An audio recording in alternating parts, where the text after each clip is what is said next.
You're listening to the Precision Shooting Podcast, discussing all aspects of precision and long-range rifle shooting. This episode is brought to you by Impact Dynamics, advanced training for the precision shooter. And now, over to your hosts. Hello and welcome to the Precision Shooting Podcast. My name is Rusty and this is episode number 80. This is part 2 of our discussion we started last episode, so if you haven't heard that, make sure you go back and have a listen. On this podcast, Andrew and Greg join me, so I'll throw it over to the man with the golden tonsils, Greg Badco. Yeah, I'm actually just skimming through a site with the rumours on new releases on the SHOT Show. Okay, yep. So just keep talking, Sam. I'm hoping to find a little gem in here. Well, it'll only be a rumour, but rumours at this point are fine. That's nothing wrong with that. Andrew, any other things you've seen that you're excited about? Funny you mention that because I happened to glance at my phone briefly. I know I shouldn't while I'm talking, but all good. But I'm just watching a Hunting HQ video here about a saw, folding saw. Is that you, Greg? I watched that one a little earlier tonight too. Yeah, it's not really. But wonderful. More for your campers and backpack hunters. Before I forget again, sorry. This it was brought to my attention actually on the weekend when we were having a shoot. You had a set of scope rings by Porter Machine Works. I did. Yeah. And so they looked very good, Australian made, and I got in touch with Ian Porter, and he's got some good stuff coming. Some cool. mini mounts, and he's sort of fairly adaptable, I think. And look, his product looked first rate. So, for some of the guys that are in the market for, fairly well top end rings, but they're not super expensive. They struck me as being very reasonably priced. Yep. Obviously not being released at SHOT Show. I would doubt he's actually in SHOT Show, but good to see from an Australian maker anyway. So. Spent a bit of time with him when we were in Sydney, and he's a very switched on bloke and really keen. He used to work for Lithgow, and making rings, and they're good rings, and they're really well priced. He's put that price sort of sub or around the $200 mark. And for the quality level of rings they are, there's nothing else at that price point. Really, you either take a major cut in quality or you have to pay a bit more. Yep. He's found the niche. Well, he's not far off price wise. Like he's only a little bit cheaper than his direct competitors. Yeah. But he's a little bit cheaper, and he's Australian made, and it's a one man show. Who's doing the right thing. Yep. Yeah. Well, see the set of rings that we had down for when we were having a shoot. They look good to me, and so I'd been in email contact with him, and they were prototypes as a major aware. They weren't final versions, and actually a couple of the points you brought up with them of this would be nicer if this would be done this way or this would be done that way are the things that he's actually changed. Yeah, and so I've been in contact with him since then, and he said he made it quite clear that they were prototypes, and I said, well, that was sort of indicated to me, but they look good. I mean, the design looks good. They're solid. Yeah, they're sound, aren't they? The machining on them, you can't fault it. No. They're a well-made piece of kit. I wouldn't hesitate to put them on a rifle. So yeah, no, I tried to, and then realised the base I had wasn't right. So, not the ring's fault at all, but I will amend that and get them on something and give them a crack. Yeah, although the joy is now I know a number of guys running those rings without issue. So yeah, well, I mean, just looking at them and handling them, they're a well-made piece of kit. So yep, and they're probably usable. They're quite solid, so they'll be usable on C.A.T.S as well. So they'll be C.A.T.S tested. Yeah, C.A.T.S tested. Yeah, if you happen to drop it on a cat hard enough to kill it, would kill it. Good. These are the important things. So, Ian, your rings have been C.A.T tested. This seems to be the new benchmark for shooting gear. Yeah, I like it. I like it personally. Yeah. More stuff should be C.A.T.S tested. Yeah. No, I like it more than C.A.T.S. Yeah. Good. So anything else that we've seen? Greg, did you find any miracles as you skimmed through options? No. I was looking for gadgets. I saw no gadgets. No. So I'm going to have to wait. hopefully something good gets released. We do know of a particular couple of items that are being released at SHOT, and when they are released, we will talk about them.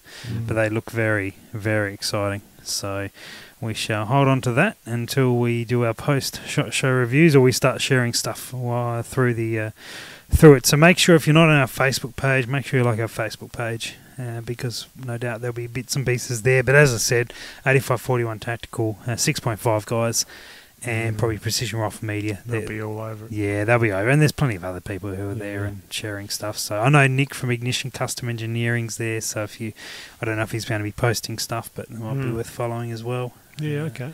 Yeah, that'd be good as well. Mm. So on the weekend, finally sort of hit a goal that I was after. So I don't know if you remember back in, I think it was 2016, I set a goal to hit 2,000 metres and never attempted it, to be fair. Yeah. Never even tried to attempt it. And it was just a combination of time and setup, and every time we were out in a position where we had the range, we weren't set up for it, or didn't have the guns, or really hadn't set the focus. And the weekend just gone, we made the decision to go, right, let's go out there and have a crack at it. And I hadn't, the gun wasn't in a stock, it didn't have a scope on it, all the things it shouldn't do. So did all that, put it all together. That's no big deal really, but the problem that I had, the major problem that I encountered, was the powder that I was running, which seemed to be the only powder that worked in it well. I had no more Vitavore powder. Oof. And there is no more Vitavore powder coming in at this point. So you've got to change anyway. So I bought a bunch of 2217 because I tried 2225 with zero success across multiple projectiles previously, years ago. So I thought, well, we'll try with 2217 and see how we go. I believe, just quickly, that's marketed as H1000, I think, in the US. It's a really good question. I'm fairly sure it is. Yeah, we'll just run with that, and happy to be wrong. Yeah, I think that's one of the powders that's made here in Australia and marketed in the US under a different name. Yep. So, yeah. And so went down there. I took a few different projectiles. I had been running the cutting edge bullets, which I think were a 288 or a 277 or something along those lines. But they had a recommended twist rate of 1 in 9.5, and I got to run in 10. And I remember the last time I attempted to take this gun to just over 1,600, it was all over the shop. It was just spraying around it. It was all around the target, but it was unpredictable where it was going to hit. So I suspect it was tumbling at that point. Yep. And so this time I took those, but I didn't end up using them. I took some other copper projectiles, which I won't name the brand because we had some issues with them, but I'm going to put it down to user error rather than projectile error. I want to follow up on them, hence the reason I won't particularly name them at this stage. We'll try and find out a bit more about them. But that's what I started with, and went through a bit of a process, a little bit of a quick load development, found a neutral point in the velocities, and then loaded up some rounds, and they were shooting fairly well. But our data on that was all over the shop. You got the list there? Yeah, just quickly, it is H1000. H1000 for our US friends. So those other projectiles, 220 something weight-wise, in copper, they were, the data was not lining up to what they were saying. It was mils out at 800, let alone 1,600. Yeah. And just lost all confidence at that point in being able to hit much or anything. Yep. They were consistent, but they were just so far out. We were not being able to see where they were landing because they were dropping into a valley. We're having trouble getting them to correlate to, a model, a ballistic model that we could run through a calculator. And of course, I'm sitting there going, "Oh, what have I entered wrong? What have I? I've done this pretty rushed." So anyway, we had the old faithful Sierra 338 300 grainers there. I thought I'd throw some of them in, just some conventional projectiles. I tell you what, we ran out and ran them through an 8-9 round load development and got them there. They shooting through the same hole at 100. So took them out to 1,600 and they were doing exactly what AB was predicting they would do. Yeah. So within a few clicks. Yeah. And so tidied that up, got a few hits in a row on 1600, and then we went out to 2,000 metres. So the end result, the net result of that hugely long story was did manage to connect, but didn't manage to get the consistency I was after. So I sort of feel like I've ticked a goal, but I haven't really achieved the purpose. Granted, it was 20-mile-an-hour winds and gusting, and Andrew was there, and wind's pretty nasty in that region. Yeah, It's not the most friendliest wind patterns. It's not, it's not from. I mean, it's a lovely long-range property to shoot on, but from a realistic point of view, it's a very challenging. So how about consistency and elevation? Well, Yeah, that looked this is good. what these boys would tell me, that the elevation was pretty good. Yeah, like it was, like most, I would say, 90% of the dispersion was in windage, and that, you could feel, you'd fire the shot and you got, what was it, 4.7 or 4.8 seconds? 4.7 seconds. Yeah, okay. That's a long time, you could feel the wind changes where we were, so It's no hanging doubt there were wind right up changes. there. Yeah, so, look, I think on a calm day, you'll get a lot more consistency. Yeah. Yeah, I think so. With the first night, it was about sort of 7:30, 7:45 that night we shot, and I did them in batches of 10, and the first 9, because I didn't actually set the first one off properly. First 9 didn't get a hit, and did on the last of the 10. So I was pretty excited, just hit it, but I sort of, it was a hollow victory, if I say that. Yeah, where you hit it, but you would have liked that consistency just to say, it's on. Yeah. And then the next morning went out hoping the wind was down, and it was down, but it was still very present. It was down till we got up there and started shooting. Yeah, you're spot on. Yeah. And so we got up there, and again it had picked up, Yeah. I don't know, 12, 15 mile an hour, and that was fluctuating the whole way through. Yeah. I mean, you've been down there, Yeah. Greg. It was virtually two or three directions up there. Well, it was not far from where you were stationed for that last comp. So it was on top of that hill. Yeah. And you're talking probably 5 or 6 wind patterns on the way down to the target. Yeah. And that's a big puzzle to average. Yeah. Well, again, I did about 19 shots in 2 brackets on the second one, and I got one again from there. Yeah. Frustratingly enough, we had a blue tub out that we'd put out earlier in the day to signify where the target needed to go, and then went out and put the target out once we'd prepped it. Yeah. I hit the target 3 times. Yeah. Sorry, I hit the target twice. I hit the tub 3 times. Oh. That was immediately to the side of where the plate was. So. Yeah, and it was actually narrower than the plate. Just for record, the plate was a 1 MOA target, just slightly under 1 MOA target. Yeah. So, I mean, it was, it's not a huge, we're not even running like the size of a door target to try and get hits. I mean, had we been running a 2 MOA target, our hit rate would have been... Yeah, you would have got quite a few on there. Yeah, quite a bit. Because, it was a circle target, and if it was a square, you would have hit corners multiple times. As was the catchphrase of the day. We'd certainly edged, top corners, in bottom corners consistently, but had it been a square... corners, so, yeah. Had it been a square, would have hit it all day long. No, not quite, but it was... I'm happy. It was great to achieve, but my next goal is consistency with it. Yeah. So, a couple of the things that I'm contemplating is wind was a big factor. It always is going to be, and that's just that's one thing I continue to need practice. And I'll be honest that when we know a fair bit about wind, we can see it, but at that distance and on that range, it was really hard to gauge. Yeah, I mean, you consider just, if nothing else, how far above your line of sight the projectile is actually travelling. It's a long way off the ground. The higher you get, isn't it? Picks well, up, it can change, and very difficult to actually determine that. But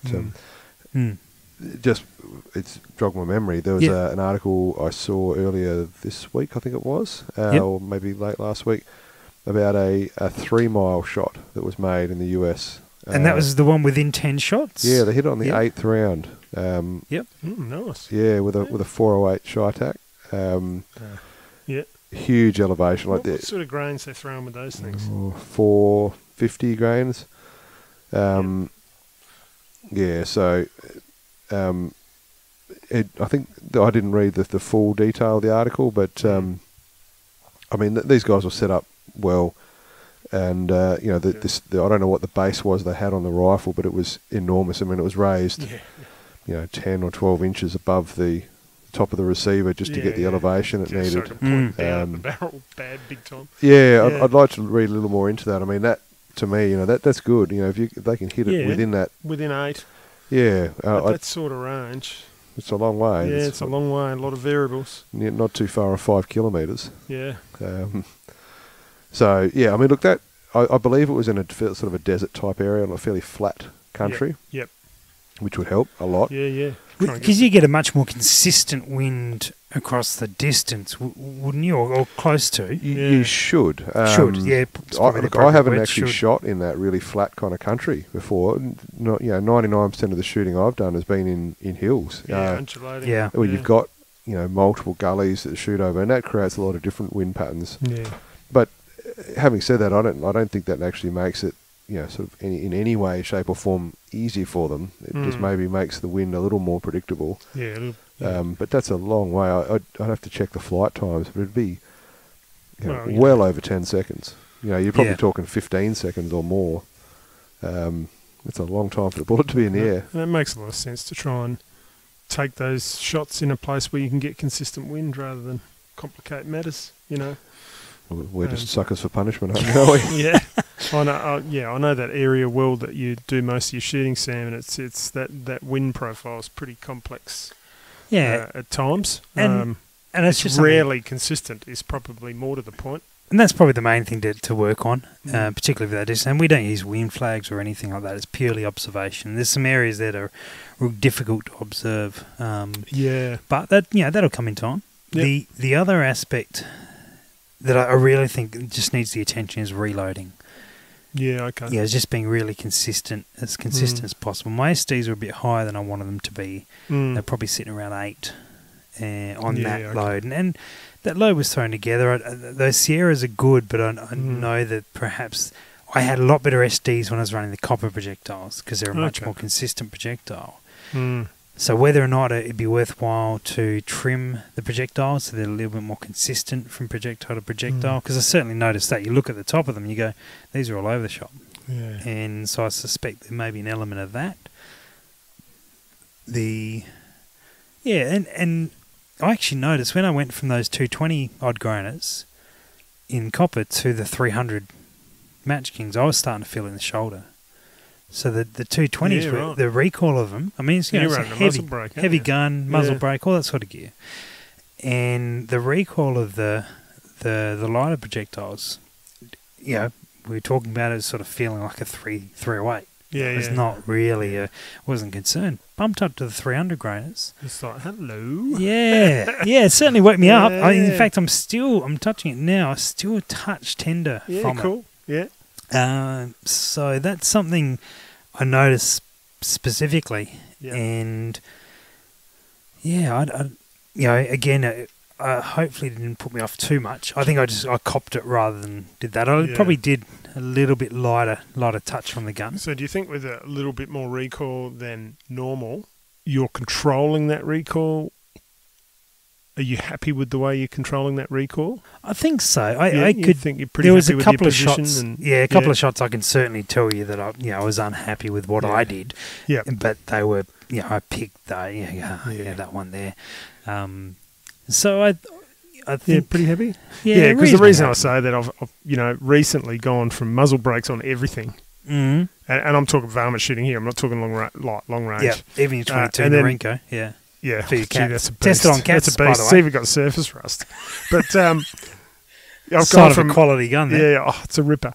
And I've gone from muzzle brakes on everything. And I'm only talking 6 mils here, right? Yep. And then to no muzzle brake. And I was I really found that I'd let myself get a little bit sloppy on some of my, especially shooting out of your releases. Yeah, on my releases. And it caught me on a few shots, and I missed a few foxes, and I had to tighten things up a little bit. I was so used to the lesser recoil. I don't know whether I got lazy or whether I got sloppy. I don't know the right word, but I definitely had to tighten up. Yeah, I felt it like I was thinking afterwards, or actually during it, going, I've been so used to 260, 6.5 Creedmoors, 223s recently that I haven't shot a gun with some decent recoil for quite a considerable amount of time. And so, really sort of jumped out to me. It's only subtle. It's only, like, for me it was quite subtle. Yeah. But I definitely noticed something, you know. I let something go while I had muzzle brakes, you know. I got a bit lazy. Yeah. And definitely had to just think, oh, all right, let's tighten everything up, and bang, I was back on. I do have to say I did feel fairly comfortable, like shooting it. I know I copped it a lot more. Yeah. And I felt it. Yeah. And I was, on the Sunday morning, I probably took less shots than I had intended. I went, just make them count. Yeah. But I think the trigger is the exact same across sort of 6 of my guns. So I was quite comfortable with the trigger pull. I don't believe I was flinching with it. Yep. And but it's certainly an aspect of it. Yeah, no, that's cool. Just had to ask the question. Yeah. When you're shooting those kind of distances, though, I mean, it's interesting to put. I mean, Applied Ballistics has the facility in the program to show you the variance on target you're going to get just from standard deviation alone, though. Yes, and that's cool. Yeah, I mean, and obviously you could work that out manually prior just by running the extreme high and lows of any given load, and it's noticeable. I mean, there's been some discussion online. Guys shooting 308s at long distance, 2,000 plus. Yep. And I sort of pointed out, well, you can do it, but if your standard deviation is, double figures, 15 feet per second or something, that's going to hurt you. You are basically hitting by luck. And that to me it's not that interesting. I want to be able to go, all right, the rifle and the system and the ammunition is capable of it if I do my part. Yeah, and that's what was good to hear about you saying that Sam's shots were 90% elevation-wise. I took a lot of comfort in that. I would say I took a huge amount of comfort in the fact that others were giving me feedback that I was missing left, right, left, or maybe not, but left, or right. It was, and that's cool. Yeah, elevation. There was a couple of shots that were off, were proper off, high or low. Yeah, fair enough. But and that, again, that's where I think that focus on reloading would minimise that. Yeah, the odd flyer is what you're saying, yeah? Yeah. Mind you, at those kind of distances, it's a lot harder to diagnose a flyer, a fault in the ammunition than at 100 metres or 200 metres, in that it doesn't take, it could be the could have sneezed when I shot. The tiniest, muscle contraction in the wrong direction or something, so minor in your technique that you might have changed inadvertently can do that. At 100 metres, you might get a group that's, really, really accurate. And you'll get one that's clearly out of the group. You can go, well, okay, I didn't pull that. Yeah. That was definitely something else. Yeah. So. Yeah. No, I think it's important. You take your shot and you go, review your shot. Actually, you got 4.7 seconds in that regard.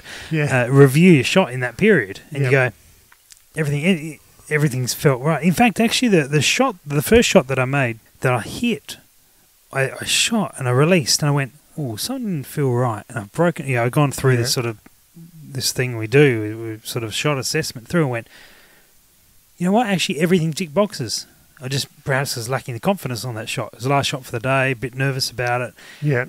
And I actually went through everything I did and I went, no, actually I ticked the box and everything. Yeah. And then I've looked up and I've gone, and it's hit and the magneto's flashed. I've gone, yeah, right, okay, I obviously did do everything. Yeah, because I know I've had a few where, when just as the shot releases, you go, oh, I stuffed that up.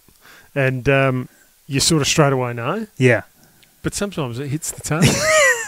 And you go, well, they pulled it onto the target.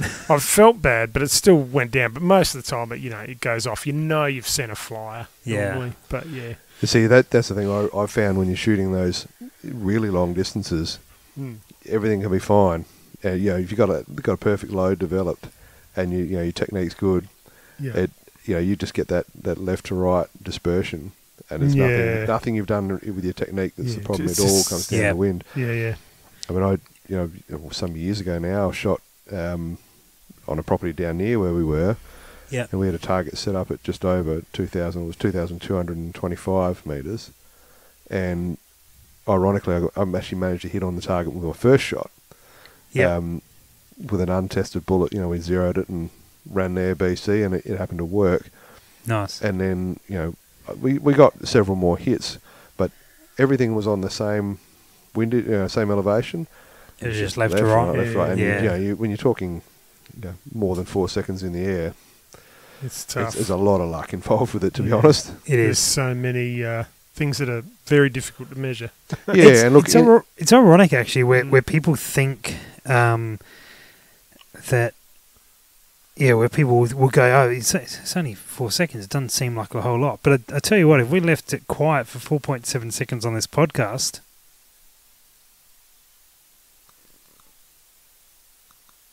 which we have done, it would feel like a long time if you're waiting for that bullet to hit.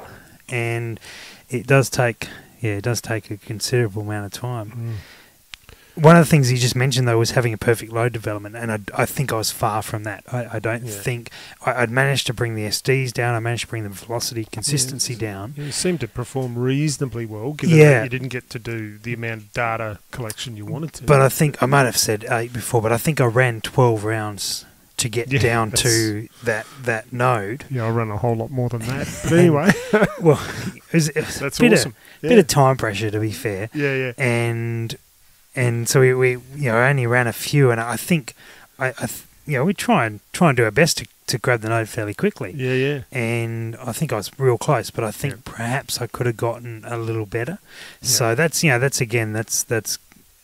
a restriction on the time frame we had, and also a fact of me not being organised enough to do it before. And probably just a little diversion there in that, because you've done a reasonable amount of load development for your 338, you probably had a pretty good knowledge of sort of the MVs you needed to hit your nodes.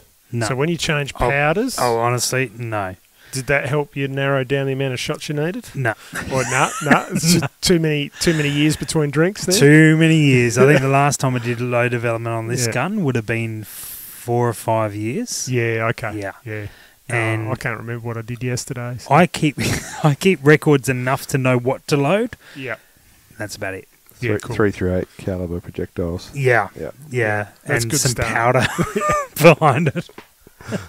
So my record keeping certainly, I've got an area of improvement I can work on. Given what you both said, like, because I haven't done extreme long range stuff. I've barely done like beyond a K, right? Because I'm more of a hunter. But you've both done extreme long range. You've both done pretty well in terms of elevation. The wind variance is sort of what's getting you. It'd be interesting if they bring out a laser wind reader. Yeah. Laser wind reader. Yeah. What will that do to people's ability to reach out? It will be really interesting. That's an interesting discussion. In fact, that would be one to put to Nick Vitalbo. It'd be a wonderful conversation. Wouldn't it? I mean, look, obviously that's where it's heading. From a military point of view, they want to maximise the hit ratios in a combat zone. But I mean, that flow-on effect will come. Yeah, but it does take skill out of it, though.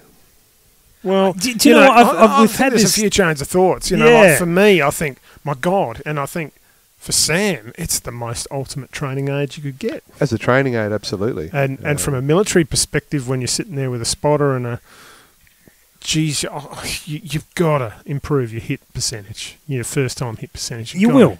But but I see what you're saying from a raw skill point of view. Absolutely. Yeah, like you're not. I guess the thing with a system like that is you're not learning how to do it yourself. But are you learning how far out you are if you make a judgment? Well, the thing is, and this is where I guess it would depend on the person using a system like that. You or I would try to learn from it as much as we could. I guess where the market is driving this is the military market, where they're not necessarily so concerned about people knowing, soldiers knowing all that. They want them to be able to hit that target. And kill that's it. Hit percentage. Bingo. And if they can simplify that, that's what take they it. want. So, I guess different motivations. But this will perhaps a longbow. But this will bring you back to one of the things I got frustrated in high school about. And it was, we'd be doing maths and we'd be using the calculator. Oh, you got to use calculators. Here we go. All right. So back in your day, there wasn't such things as calculators, I think mate. we had slide rules. Not even that. You had was just it abacus or had beads or something. And so you would, your teacher would say, look, you're not always going to have a calculator on you every day. Yeah, no, you're right. Well, actually, I know where you're heading. I do have a calculator on me every day, and that's the way it is. And we would probably have had this same discussion if we were doing this podcast prior to rangefinders being commonplace. Yeah. We don't talk about estimating range all that much now, do we? No. And then, In reality, we don't. So what I think it is, it's... I have had that discussion and perhaps have had that argument with people about, the wind side of things. It will be, what did you say before? It takes a skill out of it. Yeah. No, it takes a skill out of it. The guys who will win competitions in whatever discipline exists when we get to that point in 5 years, 10 years, 15, 20, whatever it may be. It will be a different skill set we're testing. Yeah, I mean, even if you think about a PRS comp where the wind was taken out of it, we still have to have some serious skill to be able to win a PRS comp, if your win was a given. Positional and there's a whole stack of other things that at this point there's skill sets that are not replaceable by technology as far as we're aware yet, that will certainly be around for a long time. And whenever we get to that point, there will be other technology replace other skill sets, which will test other options. Look, I couldn't agree more. And there's lots of elements. I think you could, hunting. Greg. I think you could probably agree a bit more. Yeah, I will. You should test on cats. I agree more with cat testing. But look, a lot of skills out there now across hunting. I guess not just shooting. Well, I'll give you a shooting example, but hunting, navigation, all those sorts of things. People rely on technology, and if you suddenly take it off them, would they be able to do what they need to do? Would you take a GPS off someone that doesn't know how to read a map? Those sorts of things. But I'll also say back on shooting that I personally don't do a lot of long range shooting, so I rely heavily on my Kestrel. Yep, it's like you take that Kestrel off me, I'm screwed. and I'll happily admit that, because I just don't practice enough. I don't have enough time to practice. So technology's there, and it does make it easy. Like for me, once you got your data right, it makes it for me it makes it easy. But you take that off me, I'm going to struggle. I'm going to struggle with core skills. Yeah. See, I guess my perspective on it is, okay, you say long range hunting, for example. My long-range hunting goal is to knock a rabbit over at a mile. I like this goal. Actually, can we change it to a cat? Yes, can we test that on cats? Cat testing. Yeah. Have to collect a bunch next time we go. Slightly bigger target. Thanks, Remington. A bit more windage. Variation. But no, sort of my perspective on that is, would I rather it actually be a challenge, or would I rather it be easy? If it was something that was easy to attain, the desire wouldn't be there. Be a 2 mile cat then. Yeah, but I mean, but where I do you guess draw the limit? If you did something like, let's say you spent a month on a range, practicing with this, wind reader, laser wind reader, and you really got your shit down pat, then went hunting. Without it. Yep.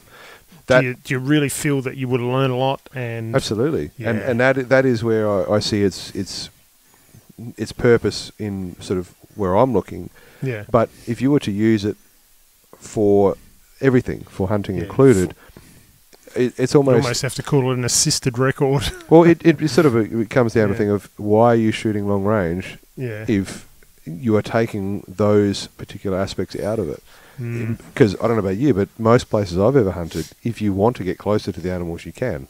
Yeah, definitely. So it becomes a matter of, I want to test myself here. And if you're not actually testing yourself, then what's the point? Yeah. So two things on that, I guess. One is certainly the ability to utilise this technology to develop our understanding of it, I think is a real critical part. Yeah, it's a big one. Now, some people rely on the technology wholly and solely without an understanding of what it's actually showing them. And I'm not big on that. Yep.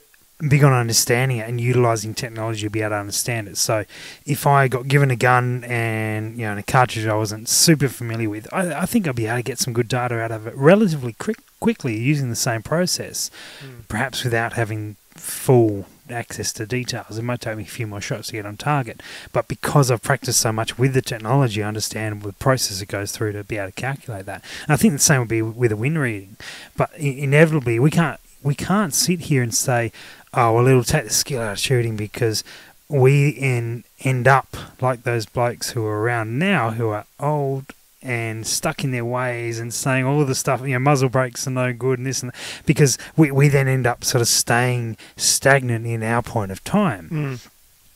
Now, if you want to do that, that's cool, no sweat, away you go. But in moving forward, if we want to move with that understanding of things do develop, you're saying that the mile shot on a rabbit might become easy.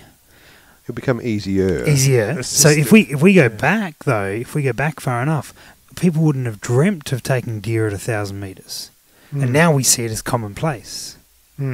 So what will happen is, as that technology comes through and that ability to rely on it to achieve what we wanted to do, limits will be pushed. Now, they may be distance, whatever form they take, there will no doubt be the ability to be on the edge of the limits. There always is. There in every aspect of what we do in terms of shooting, but in terms of technology and life and business and all this sort of things, there's always that ability to be right on the edge of it. So I think what it will do is it will shift where that edge is. Yeah, definitely. More than... we know that a lot of people would have considered the 308 to only be capable of hitting a target at 800 metres, and it wasn't that long ago that was common understanding. Whereas people were at that stage doing it further because they pushed hard and pushed the limits further. Whereas now we go 308 at 800. Well, you give me about 3 minutes and I'll be there. Yeah, it's not so much of a challenge anymore. We are definitely technology assisted, and that will continue to grow, I think. And it's we've had this discussion before. We're technology assisted across the board, aren't we? Barrels getting better. Your rings are getting better. Your RoboCop leg. I mean, that's one aspect of I didn't know about that one. The cyborg aspect. Wait. Which leg? But anyway, one in the middle. We're assisted in a lot of ways these days. Like with definitely scopes have come a long way. You could consider it cheating from 10 years ago, 15 years ago. Not so much rings but rings and everything's progressing, as you say, and it sort of slowly bumps things out. 'Tis the world we live in. I know, definitely. I can understand what Andrew's saying in terms of, well, is this just a computer-assisted stand back, your gun's in a rack, just tweak the trigger, let it rock? I appreciate it, because if you look at it, like, probably an extreme point of view there, but from a training perspective, God, it's gold. You just go, well, you could spend all day not even with a gun. One of those instant feedback and learn so much. Yeah. The thing that I think it comes down to is that we sitting around this table and others listening have invested hours and hours and hours, if not weeks on years, into our understanding of wind and bits and pieces. And then that all go, the next bloke that comes along, they get it within, they pay $2,000 for a device, and bang, they've got our 20 years of experience. Years of frustration on the range, So I think the gist of it, and I've certainly seen this with guys who have been shooting a long time and perhaps stuck in their ways in some ways, it becomes unfair in some aspects, rather than feeling like we're actually on the edge pushing the limits. Yeah, it's a gimme. Yeah. A little bit. No. Well, I understand you, but I really think we've got to embrace technology, especially in a training sense. I think it's just absolutely that's going to help the sport grow. It's going to help people progress. It's going to help It's going to push the technology. It's the whole package. As long as someone keeps, it's the old glass ceilings thing. Like the glass ceilings. If you look at them over the last sort of 15, 20 years, they just keep getting broken, and with consistency, as technology starts to come in. So, it doesn't matter whether you're a target shooter, it doesn't matter whether you're a long-range hunter, things, your effective range is extended. Yep. Yeah. Andrew, anything? Sorry, mate. I'm just thinking about shooting cats. Yeah. To be fair, I was am as well. I think we all are. Come here, puts there. Trying to work out how to rig them up into a clay thrower. At 4,000 metres. No, point blank would do me. You made a fox fly, make a cat fly. Well, that was discussed, the hybrid ballistic coefficient of a cat's tail compared to a fox's. We've had there's some... a little bit of flap. They should be able to, like, sugar glider almost. That's what I thought the fox was going to do. So one time we were up in the Flinders. I think you might have been on this trip. In fact, we've referenced this particular cat previously in an episode where we talked about having...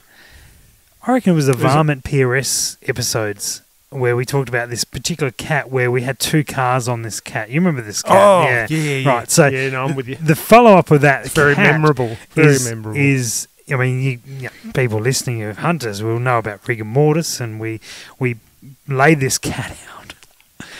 We allowed to talk about this? We laid this cat out afterwards in like a Superman position, so with its legs out and its feet out the back. As we went off, and we went off and kept hunting. And of course, when we came back the next day, it was pretty rock solid in that position. I've got nothing to say. Keep going. I want to hear this. I don't remember what I was. Where was I heading with this? I don't know. Cats, Superman. We had locked this cat into a Superman position. I think that thing would have given us the best BC if we'd managed to actually launch it of some manner. So C.A.T.S tested. That's what I'm bringing back to. Yeah, C.A.T.S tested. Yeah, this is the new standard for the firearms industry, is C.A.T.S testing. I think Remington are really onto something here. We've got to keep on the pest management side of things. It's very, very good for the environment. We've got a couple million of the things here in Australia, don't we? Oh, yeah. Bloody 28 extinctions, I think, from them. And I saw your post the other day from Hunting HQ. What did I write there? 100 and something? Yeah, I just stole it off the bloody invasive species website. I can't remember what I put there, but it was like 120 species directly under there. If anyone's listening as a cat owner, we have a real problem with cats in Australia. Not domestic. I'm trying to cover. I'm not a fan of either, to be honest. Yeah. Once they're a K away from home, though, they are deemed feral. South Australia. Once they come into my yard, they're deemed feral. But yeah, they're absolutely devastating our native populations, absolutely destroying them with an extreme efficiency. And if you're a fluffy cat lover and you're in denial, you've got problems. Keep it inside. There's plenty of studies, there's plenty of papers, there's plenty of scientific research to say that that's all occurring. But it's a real shame. It's a real shame. They're everywhere. They're all over the continent. No matter where I go in this continent, shooting and hunting, there are cats on the ground.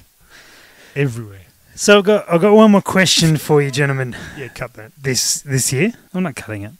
2018. Yes. Gentlemen, have you got any goals? Have you got any things that you're going to work on, things you want to do, you're expecting to do? Anything like that? Cat from a mile. A cat from a mile. So you've updated it from a rabbit. You've gone to a large target. Yep. You've convinced me, Greg. Yeah. I think it's a much more worthwhile and memorable target. Are you going to use a Remington for it? No. Okay. Good. I'll think about it while I'm shooting. All right. Yep. Good. 300 Win Mag, custom built rifle, yep. Yeah. Good. Excellent. All right. So, and is that going to happen this year? We're going to do that this year? Yes. Good. I think we could do it probably where we... I know. I know. Yep. Yeah, I reckon you're right. Greg? I have absolutely no idea what goal to set. Are you gonna try I've put no thought into this, and you put me on the spot. I have put you on the spot. Are you going to try and push your limit? Your long range? I'm not doing a lot of long range these days. But you could. I mean, we're in January. I did have a really good hunting property for long range hunting. Yeah. And that's unfortunately fallen away. But Yeah, I really wanted long-range hunting goals. That's sort of where I'm at. That's where my head is at. You want one? All right. Can you check back with me next podcast? Yeah. So I'm going to have a think about that one. What about we set a goal for beyond 800? Yeah. Because you're at 775 now. Pretty just behind that. So let's go. Let's crack the 100-metre mark. 1,000 plus. Or you want to go 1,000?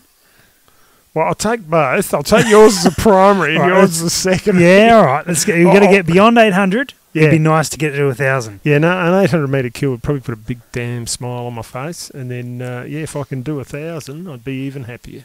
Yeah. Cool. No, that sounds good. I'll take that. I like it. Thanks. 2018 covered. Nice. Now just got to do it. Well, I've got a couple of properties that we might be able to sort that out on. Oh, yeah. I reckon so.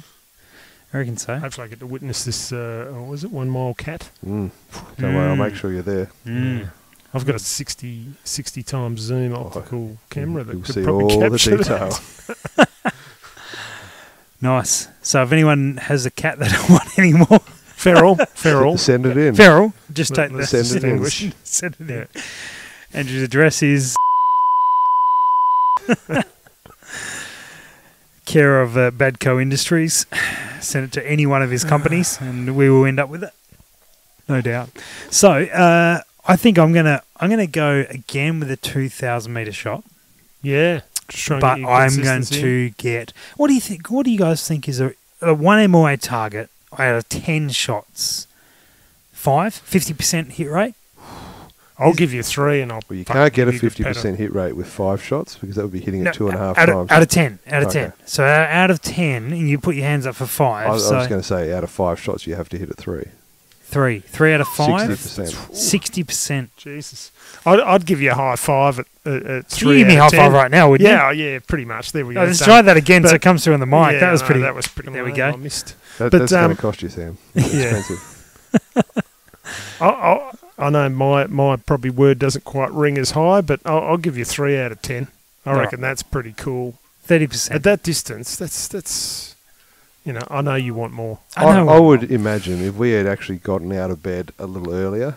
Not a chance. I had 2 hours sleep. Yeah, maybe going to bed a little earlier as well. Different beds, I should clarify. Different beds. Yeah, different rooms, having actually. Some mental awareness can be an advantage when shooting. Eating before going shooting would have helped us. We did shoot until 3 a.m., 3:30 a.m. You've got to get out there. And then we sat down and drank a bottle of muscat. And then sounds like you had an awesome night. It was so good. Yeah. Knackered by the end of it. And then I got up in the morning. Work going hard. You're not wrong. Yeah. And you know what? You know the reason we stopped shooting in the morning? Why? Pancakes. That's right. We did. We were up there and we had 10 rounds or something left and went... It sounds like pancakes is a real hunting ender. Feral killing ender. Yeah, when Andrew's ready to take that mile shot on a cat, I'm going to say, pancakes are ready, let's go. And I reckon he won't take it. Yeah. I reckon he'll be out.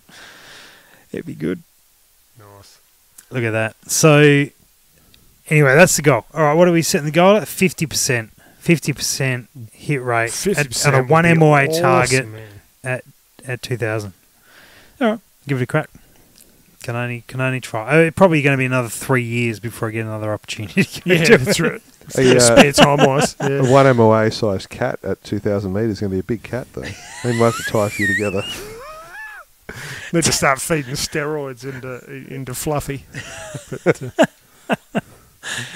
all right. Well, we'll check on Facebook for who's giving away a cat. I know. All jokes, of course. Yeah. Not really. Send them in.